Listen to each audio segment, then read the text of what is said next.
एक बात सोचिए, रात का वक्त है, पूरा सन्नाटा है, सब कुछ एकदम शांत है और कमरे में कोई खतरा नहीं है। हाँ, और आप आराम से बैठे हैं अपने बिस्तर पर। बिल्कुल। और अचानक से दिमाग में सालों पुरानी कोई ऐसी घटना याद आ जाती है जहां बहुत भारी बेइज्जती हुई थी, या शायद कोई बहुत ही डरावना पल था जो पास्ट में हो चुका है। सही का, पास्ट में हो चुका है। रियलिटी में अब उस कमरे में उसका कोई वजूद नहीं है, लेकिन उस पल को याद करते ही आज इसी वक्त हाथों में पसीना आने लगता है, दिल की धड़कन एकदम तेज हो जाती है। पूरा शरीर ऐसे रिएक्ट करता है जैसे वो सब अभी इसी वक्त हो रहा हो। एग्जैक्टली, पूरा फिजिकल रिएक्शन। ये सबके साथ होता है, लेकिन सोचा जाए तो ये कितनी अजीब बात है ना? देखो, ये जो शरीर का रिएक्शन है ना, ये एक बहुत ही गहरी और थोड़ी डार्क वैज्ञानिक सच्चाई को सामने लाता है। हमारा जो दिमाग है वो सच्चाई और कल्पना के बीच का फर्क बिल्कुल नहीं समझ पाता। बिल्कुल नहीं समझ पाता। नहीं, जो घटना बीत चुकी है या जो सिर्फ ख्यालों में है, दिमाग उसको पढ़ता है और खुद से कहता है कि ये खतरा या ये शर्मिंदगी अभी इसी वक्त हो रही है, और तुरंत शरीर का नर्वस सिस्टम स्ट्रेस हार्मोन्स जैसे कॉर्टिसोल और एड्रेनलिन रिलीज करने लगता है। मतलब दिमाग के लिए वो झूठी कल्पना एकदम असली हकीकत बन जाती है। सही बात है। और शरीर उसी हिसाब से फिजिकल बदलाव लाता है। दिमाग फेल हो जाता है रियलिटी चेक करने में। अगर दिमाग एक बुरी कल्पना को, एक डरावनी तस्वीर को हकीकत मानकर शरीर में इतना सक्रिय पैनिक पैदा कर सकता है, तो इसका दूसरा पहलू कितना शक्तिशाली होगा। इस मुद्दे पर हम आज अपना गहरा विश्लेषण करने वाले हैं। हाँ, और आज हमारे श्रोता मैक्सवेल मॉल्ट्स की प्रसिद्ध पुस्तक साइको साइबरनेटिक्स के दूसरे भाग पर आधारित हैं। जरा सोचिए कि अगर इसी दिमाग को सफलता की या आत्मविश्वास की सटीक कल्पना दी जाए तो वो कितने चमत्कारी परिणाम दे सकता है। यही वजह है कि नासा के अंतरिक्ष यात्रियों से लेकर ओलंपिक लेवल के खिलाड़ियों तक सभी इन मनोवैज्ञानिक तकनीकों का गहन इस्तेमाल करते हैं, क्योंकि उन्हें पता है कि दिमाग के इस ऑटो पायलट सिस्टम को नए सिरे से प्रोग्राम कैसे किया जाता है। और आज हम यही समझेंगे कि मेंटल मूवी और सेल्फ इमेज को बदलने की वो 3 शक्तिशाली तकनीकें क्या हैं। हम दिमाग की इस वीकनेस को अपनी पावर कैसे बना सकते हैं। इस गहराई में उतरने से पहले पिछले विश्लेषण से जुड़ा एक बहुत जरूरी सवाल उठता है। साइको साइबरनेटिक्स का जो कोर आइडिया था वो ये था कि इंसान का दिमाग एक गाइडेड मिसाइल की तरह काम करता है। हाँ बिल्कुल, एक ऑटो पायलट गाइडेड मिसाइल। तो क्या हम सच में इस मिसाइल की तरह प्रोग्राम्ड होते हैं? मतलब चाहे कोई इंसान बाहर से कितनी भी मेहनत कर ले, कितनी भी किताबें पढ़ ले, अगर उसके अंदर की आत्मा छवि यानी सेल्फ इमेज का टारगेट नकारात्मक सेट है, तो क्या वो हमेशा फेल ही होगा? देखो, आत्मा छवि एक गाइडेड मिसाइल के नेविगेशन सिस्टम की तरह होती है। अगर एक मिसाइल का टारगेट फेलियर या मीडियोक्रिटी पर लॉक कर दिया गया है, तो आप उसके इंजन में दुनिया का सबसे बेहतर फ्यूल डाल दें, उसकी बॉडी को कितना भी चमका दें, वो उड़ेगी और जाएगी उसी टारगेट पर जहां उसे सेट किया गया है। तो बाहरी मेहनत का कोई फायदा नहीं। फायदा तब तक नहीं है जब तक अंदर का टारगेट ठीक ना हो। आत्मा छवि यानी हम अपने बारे में अंदर से क्या विश्वास रखते हैं, वही हमारा आखिरी टारगेट है। अगर अंदर की तस्वीर एक हारे हुए इंसान की है, तो बाहरी कोशिशें कभी लंबे समय तक सफल नहीं हो सकती। इंसान अनजाने में खुद को सैबोटाज कर लेगा। सही कहा। ऐसे फैसले लेगा जो उसे वापस उसी नकारात्मक स्थिति में ला खड़ा करेंगे, ताकि उसकी बाहरी असलियत उसकी अंदर की आत्मा छवि से मैच कर सके। दिमाग को मिसमैच पसंद नहीं है। ये बहुत डार्क सच्चाई है। आत्मा छवि का ये नकारात्मक टारगेट कैसे रीसेट किया जाए, ये सबसे बड़ा सवाल है अब। और इसका पहला कदम है मेंटल रिहर्सल यानी मानसिक अभ्यास। एक आम धारणा होती है कि किसी भी चीज में बेहतर होने के लिए आपको फिजिकली मैदान पर उतरना ही पड़ता है, ठोकर खानी पड़ती है। लेकिन यहाँ स्रोत में एक हैरान अंगेज बास्केटबॉल प्रयोग की जानकारी मिलती है जो इस पूरी धारणा को पलट देती है। वो एक्सपेरिमेंट न्यूरोसाइंस और स्पोर्ट्स साइकोलॉजी में एक टर्निंग पॉइंट है। इस प्रयोग में बास्केटबॉल खिलाड़ियों को 3 अलग-अलग ग्रुप्स में बांटा गया। तीनों का तरीका अलग था ना? हाँ, पहले ग्रुप ने अगले 20 दिन तक बास्केटबॉल कोर्ट पर जाकर लगातार फिजिकल प्रैक्टिस की, रियल फ्री थ्रोज मारे। 20 दिन बाद उनकी क्षमता में करीब 24% का सुधार आया, जो कि नॉर्मल है, मेहनत का फल मिलता है। सही बात है। दूसरे ग्रुप ने 20 दिन तक बिल्कुल कोई प्रैक्टिस नहीं की, उनमें कोई सुधार नहीं आया, स्कोर 0%। पर सबसे चौंकाने वाला नतीजा तीसरे ग्रुप का था। जिस ग्रुप ने ग्राउंड पर पांव तक नहीं रखा था। एकदम सही। इस तीसरे ग्रुप ने 20 दिन तक सिर्फ और सिर्फ आंखें बंद करके एक शांत कमरे में बैठकर दिमाग में सटीक प्रैक्टिस की। उन्होंने फिजिकली एक भी गेंद को हाथ नहीं लगाया। रुको, एक बार भी कोर्ट नहीं गए? एक बार भी नहीं। बिना पसीना बहाए दिमाग में उन्होंने हर रोज परफेक्ट फ्री थ्रोज डालने की और बॉल को नेट के अंदर जाते हुए देखने की कल्पना की। और 20 दिन बाद जब उनका टेस्ट हुआ तो बिना एक भी फिजिकल प्रैक्टिस के उनकी क्षमता में 30% का सुधार देखा गया। Mind blowing, 30%? यानी पहले ग्रुप के 24% के लगभग बराबर, सिर्फ सोचने भर से? हाँ, यही वो मैजिक है दिमाग का। दिमाग फिजिकल और मेंटल प्रैक्टिस के बीच भेद ही नहीं कर पा रहा था। मतलब हम जिन डेली चीजों को इग्नोर करते हैं वो कितनी डीप है। जैसे अगर एक आम सा उदाहरण लें, अगर हम एक कटे हुए रसीले खट्टे नींबू के बारे में सोचने भर लगते हैं तो हमारे मुंह में पानी आ जाता है। बिल्कुल आएगा। हम असल में कोई नींबू खा नहीं रहे होते, बस कल्पना कर रहे होते हैं, पर हमारी सैलिवरी ग्लैंड्स तुरंत सक्रिय हो जाती हैं। तो क्या हमारा नर्वस सिस्टम सच में इन मानसिक तस्वीरों को शारीरिक कमांड्स में बदल देता है? सही पकड़ा। जब कोई इंसान किसी चीज को बहुत गहराई और विविड डिटेल में इमेजिन करता है तो दिमाग में न्यूरोप्लास्टिसिटी अपना काम शुरू करती है। दिमाग के मोटर कॉर्टेक्स में वही न्यूरॉन्स फायर होते हैं जो उस काम को असल में करते वक्त होते हैं। तो नसों के कनेक्शन वैसे ही मजबूत होते हैं। एग्जैक्टली। जब तीसरे ग्रुप के खिलाड़ी दिमाग में बॉल फेंक रहे थे तो उनके हाथों और कंधों की मांसपेशियां ऐसी माइक्रो मूवमेंट्स कर रही थी जो बाहर से दिखती नहीं पर अंदर ही अंदर मसल मेमोरी बन रही थी। ये बिजली के छोटे सिग्नल्स थे जो नर्वस सिस्टम मसल्स तक भेज रहा था। हाँ, मॉल्ट सुझाते हैं कि हर इंसान को इसे अपने फायदे के लिए इस्तेमाल करना चाहिए। रोजाना 10 से 15 मिनट आंखें बंद करके अपने सफल रूप की कल्पना करनी चाहिए। पर यह कल्पना अधूरी नहीं होनी चाहिए। ऐसा नहीं कि बस एक धुंधली सी तस्वीर दिमाग में चल रही है। स्रोत के अनुसार ये पूरे सेंसरी अनुभव यानी 5 इंद्रियों के साथ होनी चाहिए। बिल्कुल। जैसे यहाँ समीर नाम के एक व्यक्ति का किस्सा बहुत प्रभावी तरीके से समझाया गया है। समीर आत्मविश्वास की भारी कमी से जूझ रहा था।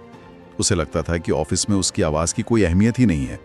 वो हमेशा इनविजिबल फील करता था। बहुत लोगों के साथ होता है ये। हाँ, तो समीर ने इसी मानसिक अभ्यास को अपनाया। उसने रोजाना 10 मिनट खुद को एक आत्मविश्वासी नेता के रूप में इमेजिन करना शुरू किया।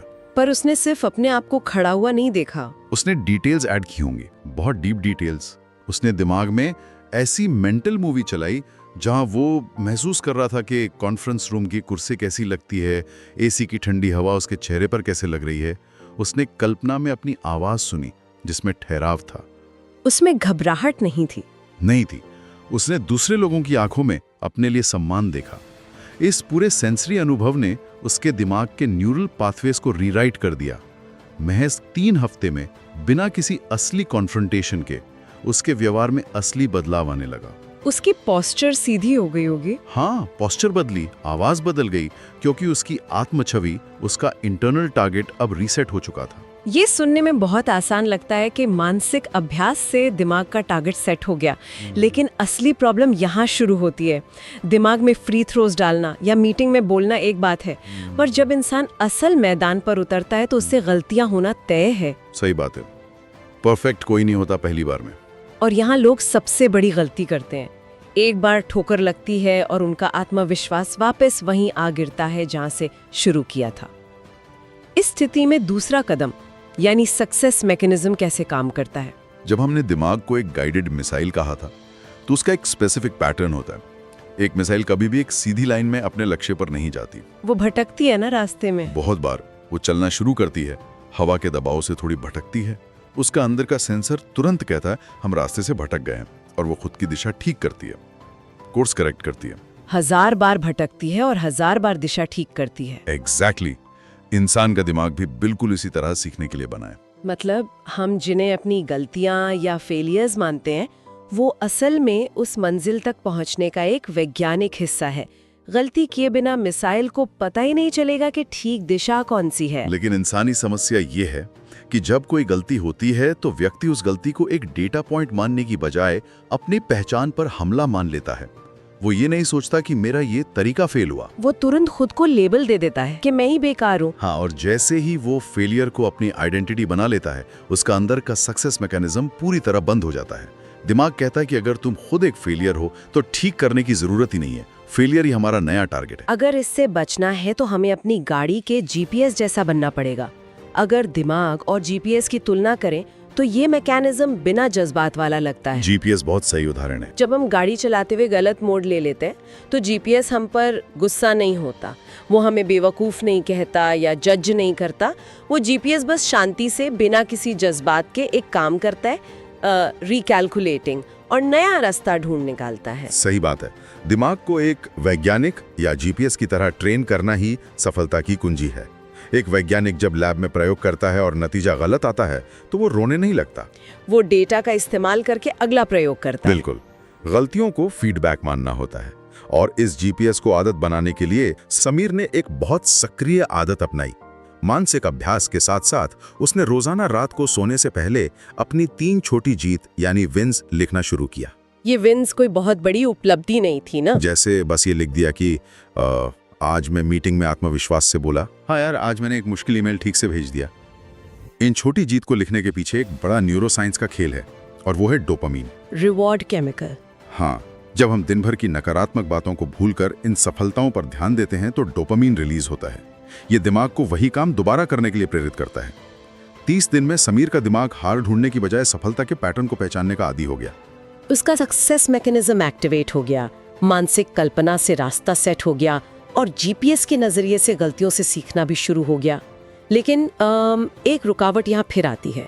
जीपीएस की तरह शांत रहना तब बहुत मुश्किल हो जाता है जब अंदर बैठे पुराने डर शोर मचाने लगते हैं। ये सबसे खतरनाक फेज होता है। इंसान नया कदम उठाना चाहता है पर अंदर से एक जिद्दी आवाज चिल्ला रही होती है कि लोग क्या कहेंगे।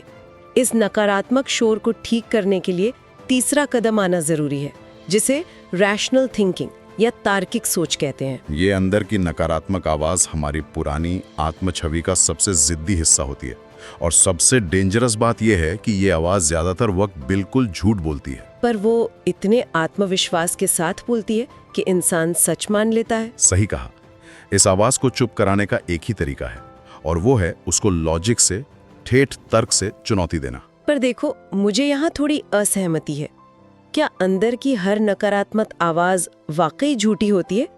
डर तो हमें बचाने के लिए होता है ना। तुम्हारा पॉइंट वैलिड है। अगर मैं किसी गर्म स्टोव पर हाथ रखने जाऊं तो दिमाग चिल्लाएगा, पीछे हटो, वो आवाज तो झूठ नहीं बोल रही। तो एक रक्षात्मक डर और इस झूठी आवाज में फर्क कैसे पहचाने? ये फर्क पहचानना ही सबसे बड़ी गेम है। एक खतरा होता है फिजिकल, जो हमारी जान के लिए होता है, गरम स्टोव या तेज गाड़ी। दिमाग का अमिगडाला हमें इन खतरों से बचाने के लिए फियर रिस्पॉन्स पैदा करता है, जो बिल्कुल नेचुरल है। हाँ, वो सर्वाइवल के लिए है। पर जिस नकारात्मक आवाज की हम बात कर रहे हैं वो शारीरिक नहीं, पूरी तरह से मनोवैज्ञानिक है। ये आवाज किसी जानवर से नहीं बचा रही, बल्कि ईगो या पुरानी पहचान को टूटने से बचा रही होती है। ओह वाओ, मतलब एक फिजिकल डैमेज का डर है और दूसरा सिर्फ साइकोलॉजिकल इमेज खराब होने का डर। एग्जैक्टली। साइकोलॉजिकल डर पास्ट के अनुभवों पर आधारित होता है।